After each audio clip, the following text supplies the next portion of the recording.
In the investment world, when someone with nearly a century of market experience issues what he calls a final warning, specifically directed at Americans over 60, it signals something far deeper than routine financial advice.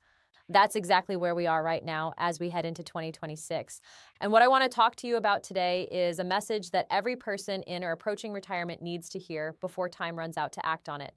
From an investor's perspective, this is less about market predictions and more about understanding that the window for protecting decades of accumulated wealth is closing rapidly.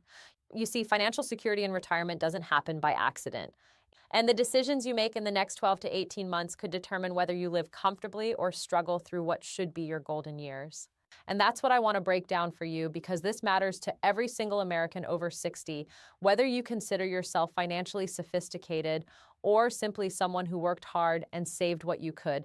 Now, before we go further, if you value honest guidance about protecting your retirement savings and making your wealth last through your remaining years, do me a favor and hit that subscribe button. You see, in a financial advice landscape filled with generic recommendations that don't address the specific vulnerabilities facing retirees today, we're going to examine the concrete actions you need to take now. Not next year, not when markets decline or crisis arrives, but right now while you still have options. Make sure you click that like button because it helps us reach more people over 60 who need to understand that the financial environment has changed dramatically and strategies that worked for previous generations may not work for yours. The time to act isn't when problems become obvious to everyone. It's now when you can still position yourself defensively. All right, let's get into this. In my 94 years, I've watched multiple generations move through retirement, some successfully and some struggling despite having done everything they thought they were supposed to do. As someone who has spent a lifetime studying how wealth is built, preserved, and sometimes destroyed, I can tell you this with absolute certainty. The challenges facing Americans retiring in 2026 are fundamentally different and significantly more severe than those faced by previous generations of retirees.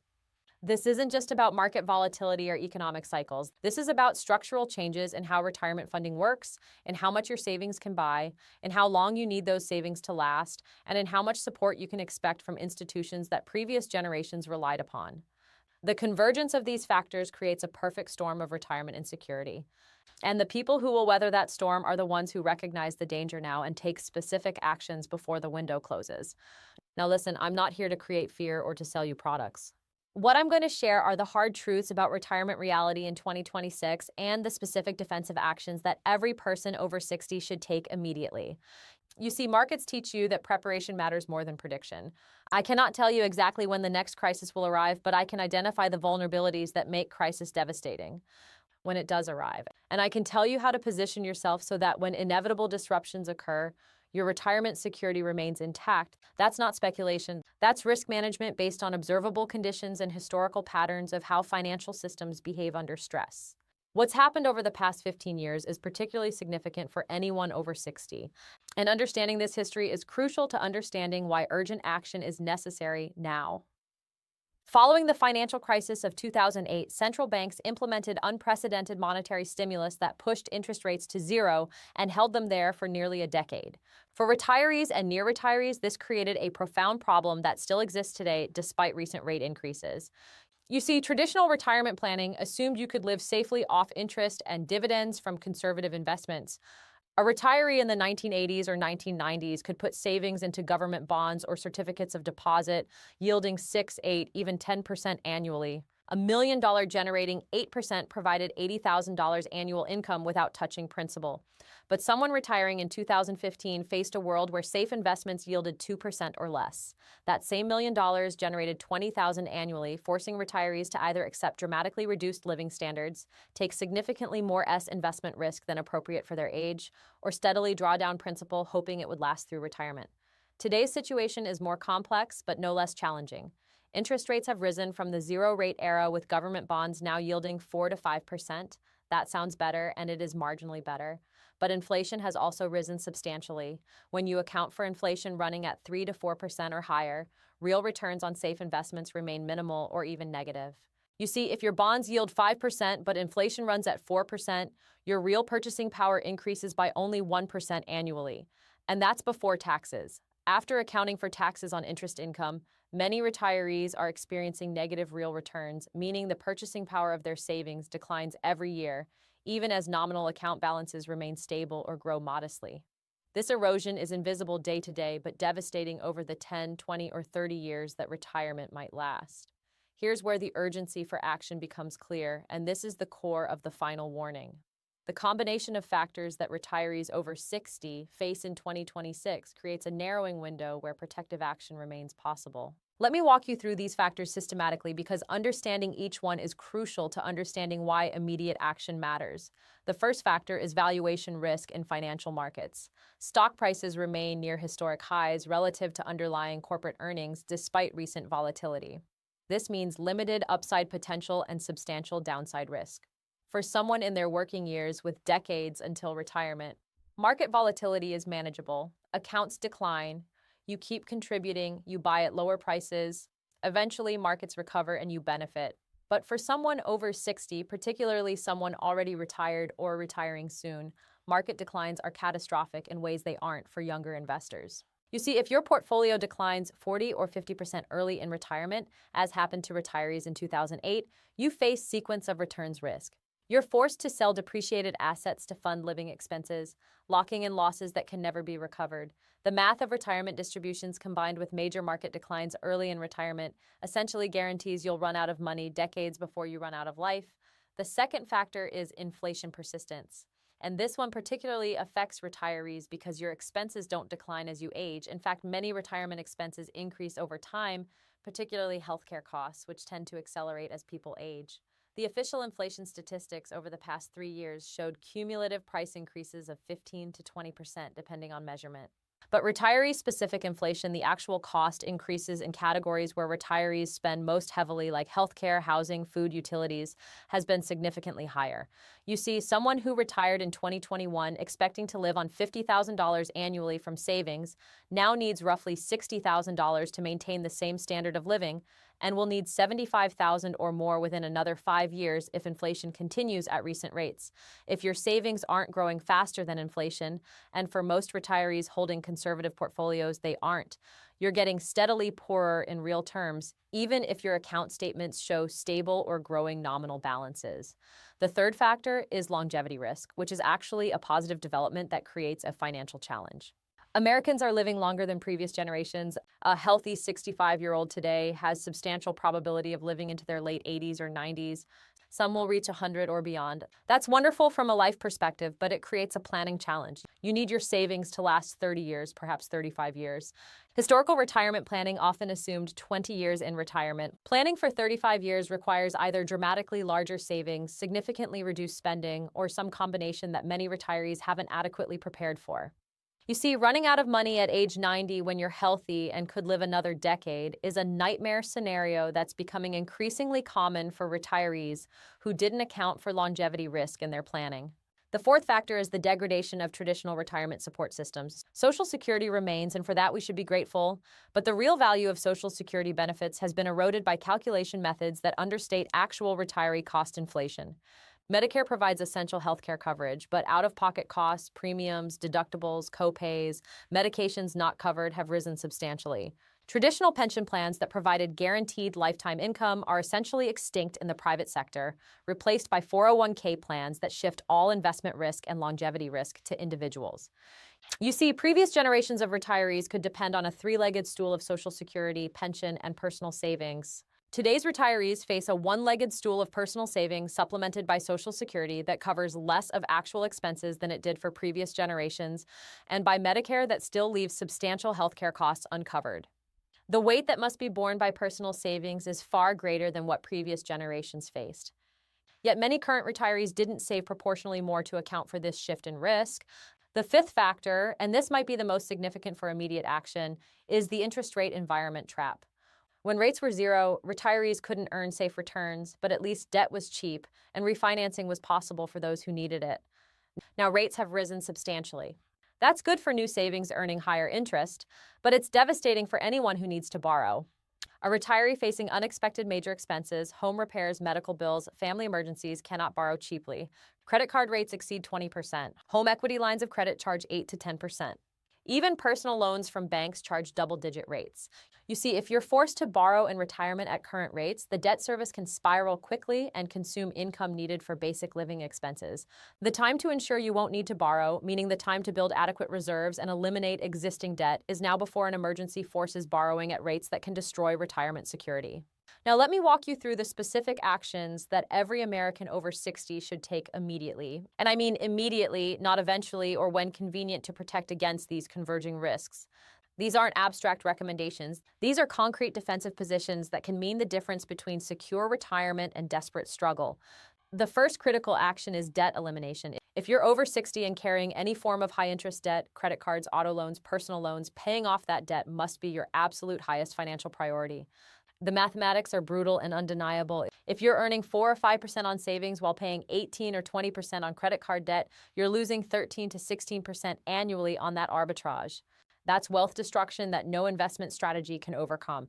You see, some people resist using savings to pay off debt because they want to preserve account balances or because they hope investment returns will exceed debt costs. That's gambling. And it's gambling with odds heavily against you.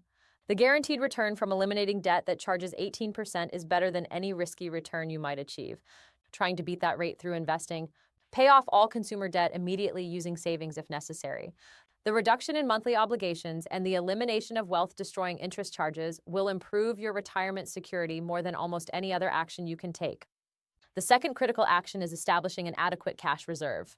And by adequate, I mean substantially more than conventional financial advice typically recommends. Traditional guidance suggested 3 to 6 months of expenses in easily accessible cash for retirees. In today's environment, 12 to 18 months of expenses in cash or cash equivalents is more appropriate. This creates a buffer that serves multiple purposes. First, it ensures you can cover living expenses during market downturns without being forced to sell depreciated investments. Second, it provides capacity to handle unexpected major expenses without borrowing at destructive rates. Third, it gives you psychological peace that reduces the temptation to make fear-driven investment decisions during volatile periods. You see, the cost of holding extra cash is the modest interest you might have earned, investing it elsewhere. The benefit is the flexibility and security to navigate whatever disruptions occur over the next several years without making forced choices that lock in devastating losses. That's a trade worth making for anyone over 60 who cannot afford to recover from major financial setbacks. The third critical action is reviewing and almost certainly reducing your portfolio's stock allocation.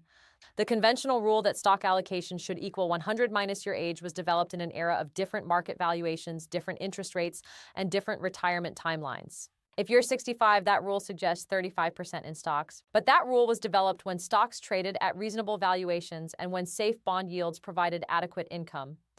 In today's environment of elevated stock valuations, minimal real yields on bonds, and extended retirement timelines, many retirees hold far more in stocks than appropriate for their risk tolerance and time horizon. You see, if you're 70 years old with 60% of your portfolio in stocks because that's what generated good returns for the past decade, you're accepting risk that could destroy your retirement if markets correct substantially.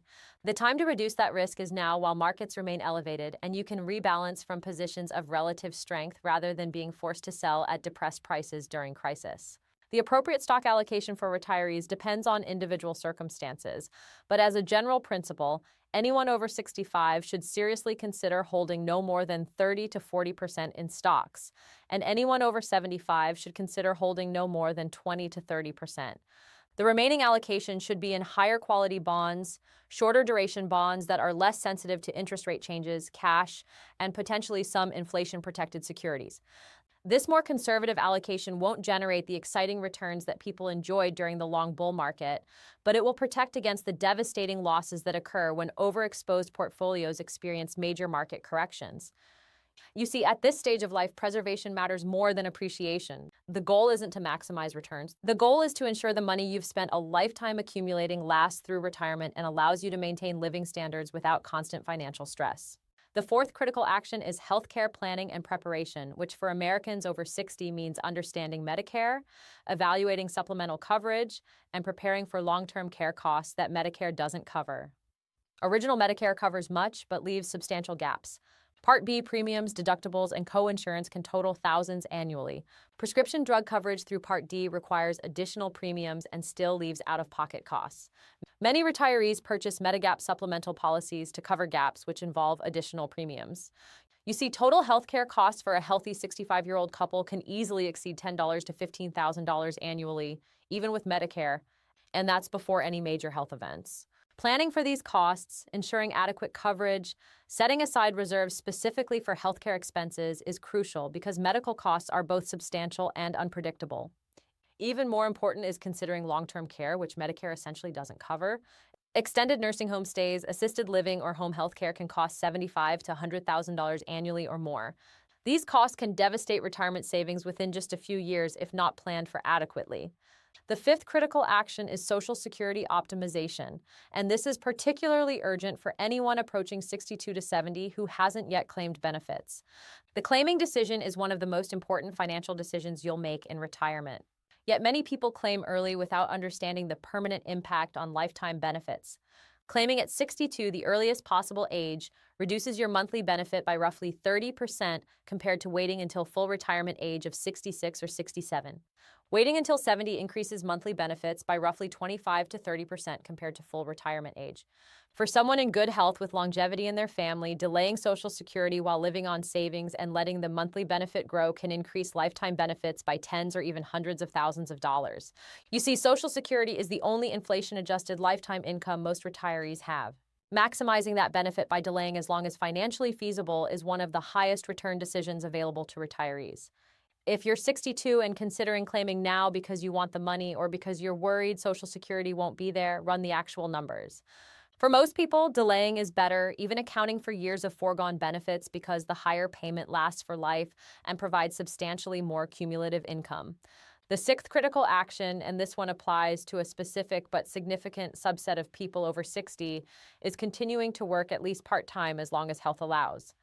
This recommendation contradicts the traditional view that retirement means complete work cessation, but the financial mathematics make part-time work in early retirement extraordinarily valuable. Every year you can generate even modest earned income is a year you don't draw down savings, allowing those savings to compound for another year and reducing the number of years they must fund.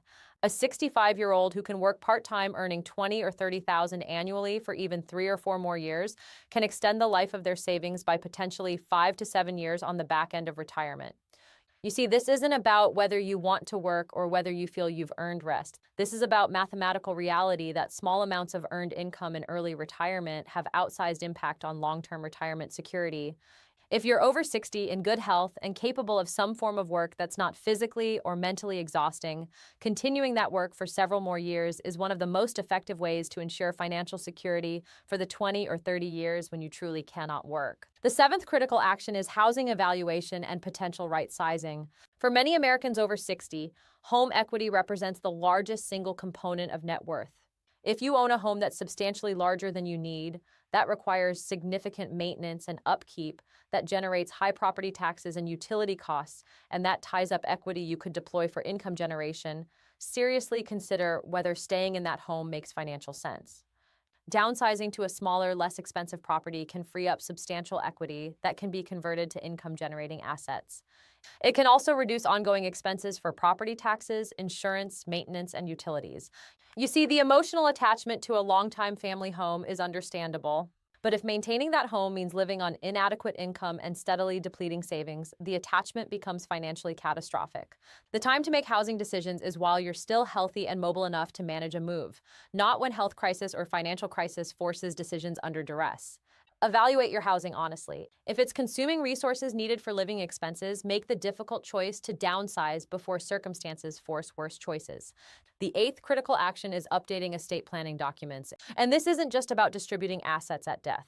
It's about ensuring you have proper legal documents in place for healthcare decisions if you become incapacitated, for financial management if you become unable to handle your own affairs, and for clear direction about your wishes regarding end-of-life care. Every person over 60 should have an updated will, a durable power of attorney for finances, a healthcare power of attorney, and ideally a living will or advance directive specifying wishes about life-sustaining treatment. These documents need to be reviewed periodically because laws change, circumstances change, and documents that were appropriate 10 years ago may no longer reflect your current situation or wishes. You see, failure to have proper estate planning documents doesn't just create complications after death. It creates crisis during life if you become incapacitated. And family members must navigate courts and guardianship proceedings to gain authority to manage your affairs. The cost in time, money, and family stress is enormous and completely avoidable through proper planning done while you're still healthy and capable. Now, let me address the question that naturally arises. If these actions are so critical, why isn't everyone over 60 already doing them? And why is this warning characterized as final? The first question has a complex answer involving psychology, incentives, and information gaps. Most people naturally resist confronting uncomfortable topics like their own mortality, potential incapacity, or the possibility that they haven't saved adequately for retirement. Financial advisors often avoid difficult conversations about cutting spending or working longer because clients don't want to hear those messages and might leave for advisors who tell them everything will be fine. The financial industry generally profits more from people remaining invested in higher fee products than from people holding cash and bonds. So the incentives push toward advice that keeps money invested even when that's not appropriate for individual circumstances. You see, conventional retirement planning advice is often generic and doesn't account for the specific elevated risks that the over 60 population faces in 2026. The combination of psychological resistance, misaligned incentives, and generic advice means many retirees aren't taking the defensive actions that their circumstances require. As for why this is a final warning, the characterization reflects the convergence of timing and urgency. If you're over 60 in 2026, you have a narrowing window where meaningful defensive action remains possible. If you're 65, you might have 3 to 5 more years where you're healthy enough to work part-time, mobile enough to downsize housing if needed, and sharp enough to make complex financial decisions about Social Security timing and portfolio repositioning. If you wait until you're 70 or 75, many of those options have closed. You see, the ability to take protective action doesn't last forever. Health declines, cognitive capacity diminishes, energy decreases, and the range of possible actions narrows with each passing year. The urgency isn't manufactured. It's real recognition that the actions I've outlined become increasingly difficult or impossible as you age, and that the risks you're defending against are elevated right now, given market valuations, inflation persistence, and policy constraints that limit how effectively authorities can respond to the next crisis. What's unfolding is a perfect storm of challenges facing the over 60 population. Specifically, you're caught between elevated asset prices that offer limited upside and substantial downside risk. Inflation that erodes purchasing power faster than conservative savings can grow. Longevity that requires planning for longer retirement than previous generations faced. Degraded support systems that place more weight on personal savings, and expensive debt that can spiral quickly if emergency borrowing becomes necessary. Previous generations of retirees didn't face all these challenges simultaneously. The current over 60 population does, and the window for defensive positioning is closing as markets remain elevated, as inflation persists, and as you age into stages where many protective options become unavailable. You see, this isn't about creating fear. This is about creating urgency to take actions that improve your probability of achieving secure retirement despite structural challenges that make retirement security more difficult to achieve than it was for previous generations. Here's what I find particularly concerning from someone who has studied retirement security across multiple generations. The traditional markers of adequate retirement preparation, having a paid-off home, having saved in 401k plans throughout working years, having no major debts are no longer sufficient to guarantee secure retirement given the changed environment. Someone who did everything right by historical standards, who saved diligently, who avoided debt, who paid off the mortgage, can still face retirement insecurity if they haven't adapted their planning to current realities of low real returns, high inflation, extended longevity, and reduced institutional support.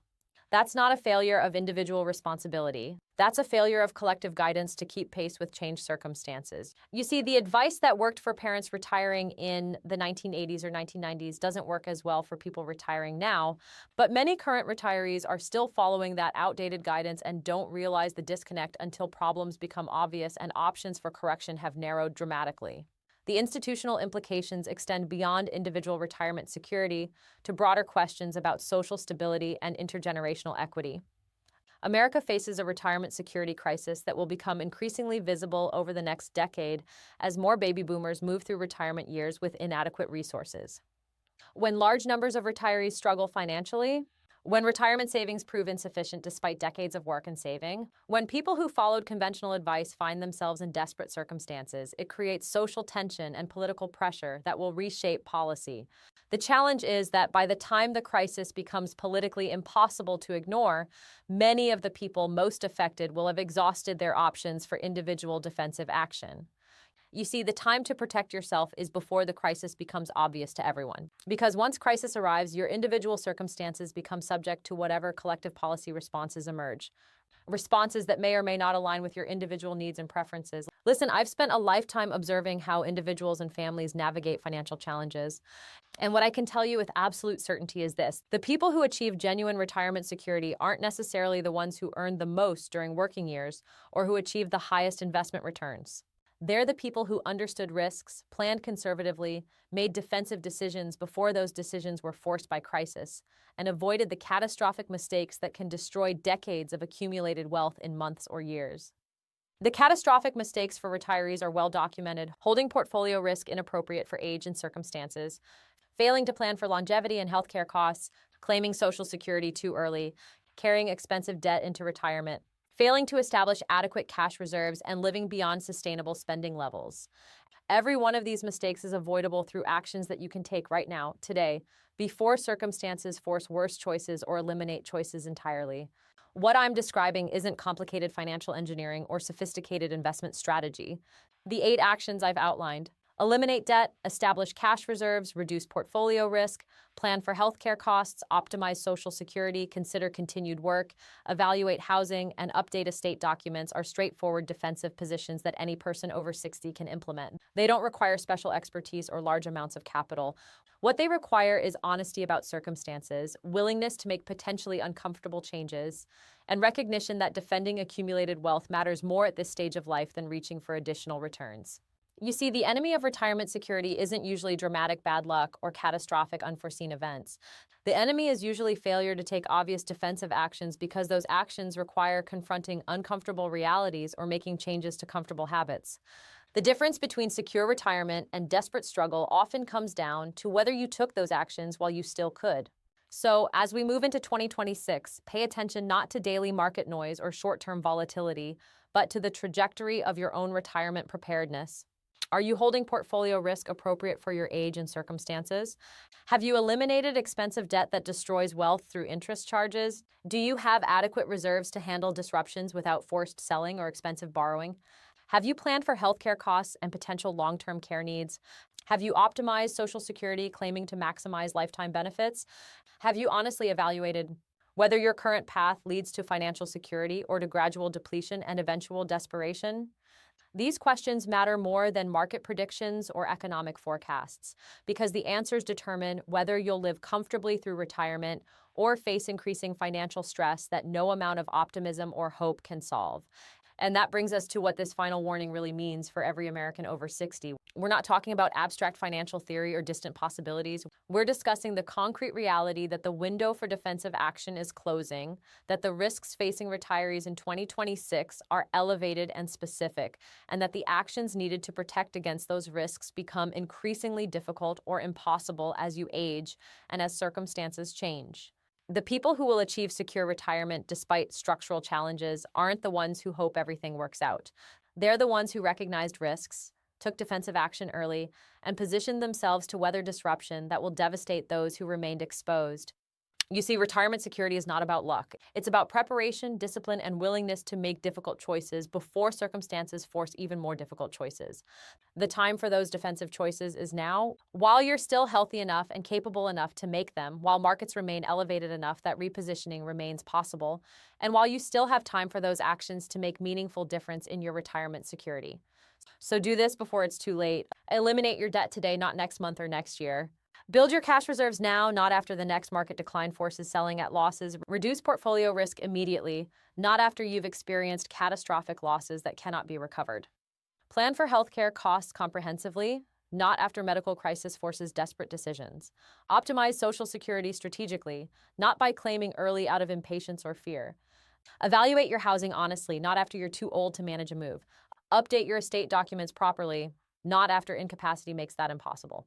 And if you found this guidance valuable, if it helped you understand the specific actions you need to take to protect your retirement security, make sure to hit that like button and subscribe, because we're going to keep providing the honest, direct advice that everyone over 60 needs, but too few are receiving from conventional sources. We're going to keep explaining the risks you face, the actions that protect against those risks, and the urgency of acting while defensive positioning remains possible, rather than waiting until crisis forces reaction under the worst possible circumstances.